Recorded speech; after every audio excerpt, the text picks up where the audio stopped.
عروج دبیر کے مضمون معاف کردے سے ایک ٹکڑا۔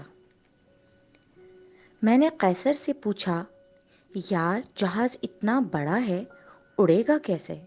عمران پھر بیچ میں ٹپک پڑا، کہنے لگا، جہاز اڑانے سے پہلے یہ سالے پائلٹ لوگ جہاز کو بے حد اسپیڈ میں چلاتے ہیں۔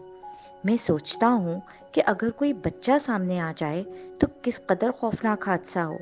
بچوں کا خیال رکھنا چاہیے، بلکہ رن وے پر اسپیڈ بریکر بنا دینے چاہیے۔ قیصر نے کہا، عمران، بقرات کے ماموں، یہ جہاز رن وے پر دوڑتا ہے، لالو کھیت کی سڑکوں پر نہیں کہ اچانک کوئی بچہ سامنے آ جائے۔ بکواس مت کرو، اگر ایک بھی لفظ لالو کھیت کی شان میں کہا تو میں زنجیر کھینچ کر جہاز کو روک لوں گا، نہ تم کو جانے دوں گا نہ خود جاؤں گا۔ لالو کھیت کی تم کو عزت کرنی چاہیے۔ لالو کھیت میں تمہاری بھابھی کومل رہتی ہے۔